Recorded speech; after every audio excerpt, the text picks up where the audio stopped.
serious in my hospital. So when they called me, especially His Excellencies, when they saw it, they told me that is the one who called me to replace Daniel Dubois.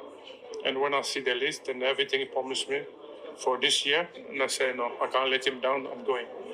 And I jump on the fight. But I don't think Joshua or anybody else can do that.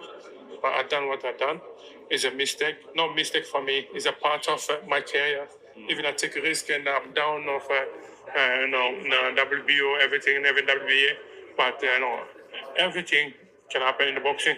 But this time, I'm taking it as serious as a fight because even Parker's fight, I was having a jack bite in my head, not Parker. I never knew I was going to fight Parker. So it just something happened in me. So and I learned a lot from that I have to stay always in the gym, like coach always asked me to stay in the gym, because with excellency, anything can happen in minutes. So I need to stay sharp in the gym and ready for any time. Have you seen Eddie Hearn's tweet to Billy Nelson about that? He said, I shouldn't even reply to Billy, but he literally flew 22 stone out of shape world title challenger from the Congo to Saudi Arabia in jeans and an airplane seat you couldn't fit in for a fight on 24 hours notice to get brutally KO'd so you could make some commission. Now toodle poo and off you go. What's your response to Eddie Hearn?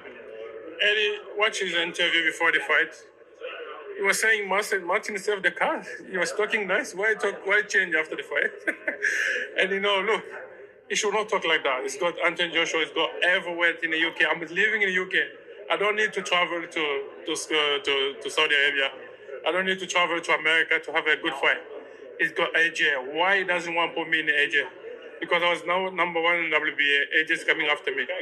Why he's not giving Martin Bakole? And I was having contract with him. He should not stop. He's not someone in a good position to talk like that. I was in the Congo. I'm in the UK. I have Frank Warren. I have all this guy. They never give me good fight. And this time now, Excellency give me big opportunity to show up the world who I am. And they stop talking like that. I don't take that serious. It's just talking for the media, something like that. Because I was with Eddie. He never give me a good fight.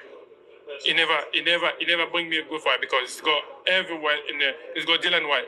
It's got all this. I don't know if it's still with Dylan White or not. But it's got Joshua, that the fighter I always want every day, even in Africa. But if you ask him question, he try to avoid you.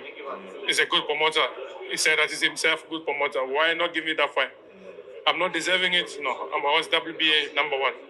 I don't take that serious. I think coaches respond him. I don't go to X and start talking or maybe what any kind of message like that, or maybe take something like that serious because.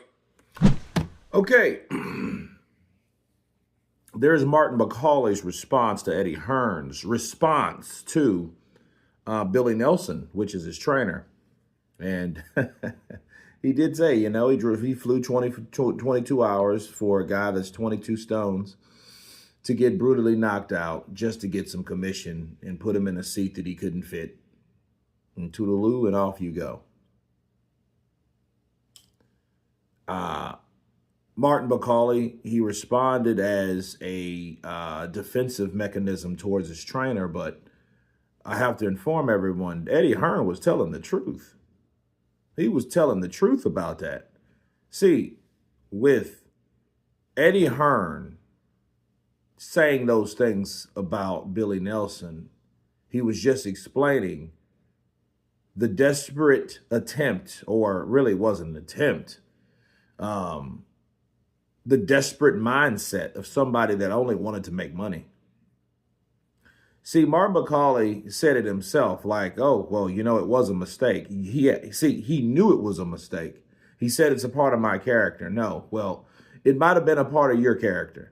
But at the same time, Billy Nelson should have known better than to put you in a fight with someone that was conditioned like that just because someone asked you to. Because it wasn't a demand. It was just a request. That's what people don't understand. Mark Bakole didn't have to take that fight. But he was convinced and he was talked into that. He was coerced to take that fight by Billy Nelson. That's what Eddie Hearn was talking about. See, it was a mistake because the people around you, Martin, supposed to protected your best interest. See, this IBF showdown, or this fight between Ajagba was supposed to be an IBF showdown for the #1 contender. So whoever won between Daniel Dubois and Alexander Usyk, you would have been next in line for that. You would have been next in line. Okay? If not the WBO, the IBF. If not the IBF, the WBC. You see what I mean? You would have been the #1. I get Cabello is with the WBC, and he would have been with the IBF if he would have beat Efe Ajagba, which was snatched from him for taking a decision to only make money because that was the only reason, the only benefit that would have been or made for Billy Nelson. Do you see how fast he snatched him out of that fight? Because he wasn't ready or he wasn't caring about the progression or the success of his fighter, Martin. He was caring about, hey, we've made this money. You've got caught with a good shot. Let's wave it in because we want you right back into the ring so I can make some more damn money. So can you. But I'm talking about me. I'm thinking about me. So you can get that money with Efe Ajagba as well. You see what I mean? That's why he did it. Billy Nelson is a scumbag.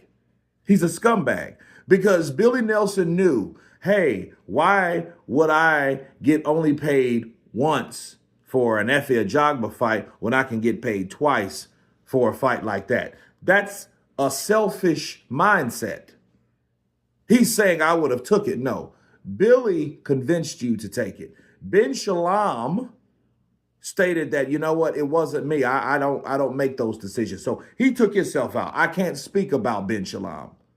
But Billy Nelson, according to Mark Bakole, did say, hey, this is an opportunity. You don't want to miss this. You know what I mean? It's one of those things where, you would really be helping people out. And, if you do this thing, you could actually win. Things of that nature. He was pumping him up instead of thinking defensively, subjectively, hey, you know what?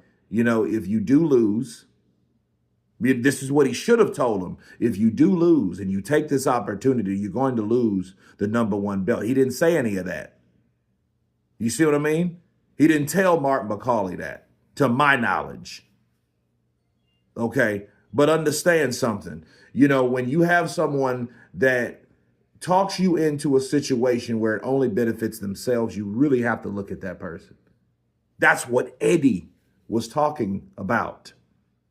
Because that's exactly what he would have done. And then see, if it was Eddie Hearn, yes, Anthony Joshua would have never done no dumb shit like that. Nor Frank Warren would have done any dumb shit like that with Daniel Dubois, because they care more for their fighters and they know how the progression of this fight game goes. Unlike Billy Nelson, which don't give a shit about Mark Bakole. He only wanted him to get 2 checks because he could get 2 checks. Because he gets, like Eddie Hearn says, commission, the percentage of the corner, okay? See, the corner, your corner gets a percentage. Your trainer gets a percentage.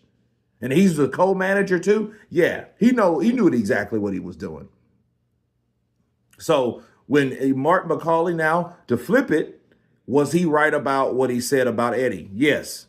Eddie did not want to fight between him and Anthony Joshua. No, he didn't. Because Anthony Joshua, he was in a higher position, and he didn't want to risk it fighting someone as dangerous as Martin Bakole.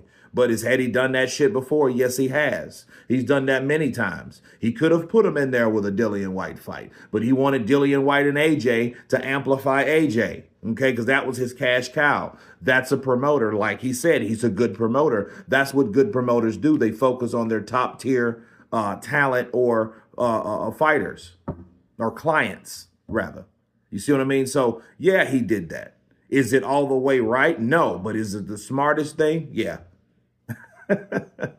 You know what I mean? But anyway, you guys tell me what you think of Martin Bakole stating that it was a mistake to fight Joseph Parker on short notice, but it's all about his character. And screw you, Eddie Hearn. Of course, please subscribe. And you guys been Counterpunch. Peace.